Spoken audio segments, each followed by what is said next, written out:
"Who's going and who's staying?" Blair asks, rubbing the back of his neck.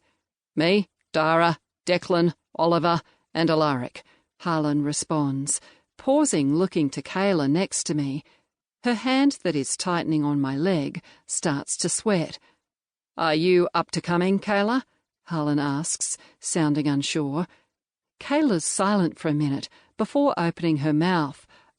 I'm not ready just yet," she stutters out. I reach down and give her hand a squeeze, telling her it's okay. She doesn't have to be ready just yet. If we are to run into any trouble, she could freak out, and it could be a trigger that she's not ready for. "That's fine. You can stay here with Blair and Jolie," Harlan says, offering her a smile. Oliver claps his hands together. "All right, let's head out."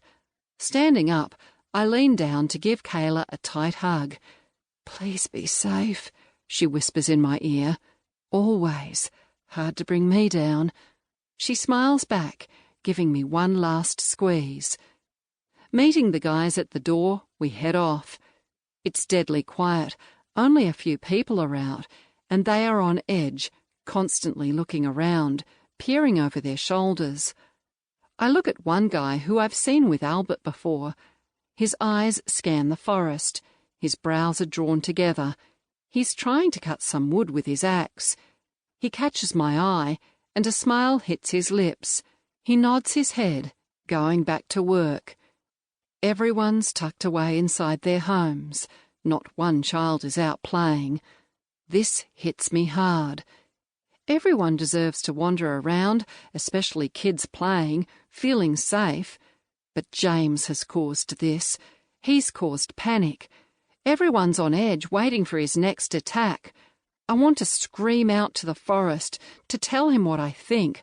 I want him to hurt like we are, to live in fear like we are. The only way I'm going to hurt him is by finding the ruby stone and finishing this once and for all. Oliver places his arm around my shoulder, bringing me back from my thoughts. "You ready, Vixen?" he mentally asks me. It had been so long since we'd used our mental connection to communicate, it sends a shiver down my spine. I was born ready. I smirk, reaching over, placing a light kiss to his lips. Just as we reach the border of our village, Harlan turns around, crossing his arms over his chest. "I'll be heading out in front. Oliver and Declan, you both stay next to Dara at all times. Alaric, you take up the back." He pauses, catching my eye. "Dara, as we head through the forest, I want you to connect with the forest and your magic." Taking my lip between my teeth, I nod. It feels different out here now. It used to be easy to connect to the forest, but this outside part is now dead. I can't feel the magic.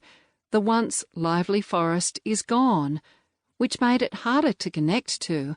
Because the magic of Silvia was dying down, that much was evident. I'm always grateful to still have our little village alive and vibrant. We continue on, but I instantly stop as I hear a crack of thunder followed by bright lightning that lights up the sky.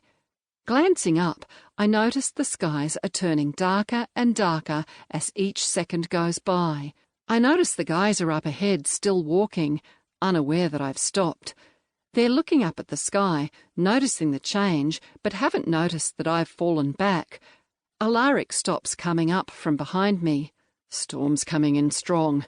Maybe you should try connecting to the forest now, before we head back," he suggests, just as more thunder rumbles around us. "I'll signal for the guys to stop," he says, walking away. Kneeling down, I place my hands on the dry, blacked-out forest floor, grabbing onto the dirt. Closing my eyes, I take several deep breaths, trying to calm down my beating heart.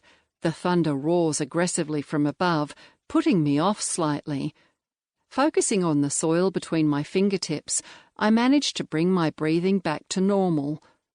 Reaching within, I find my blue magic, giving it a light tug, bringing it to the surface.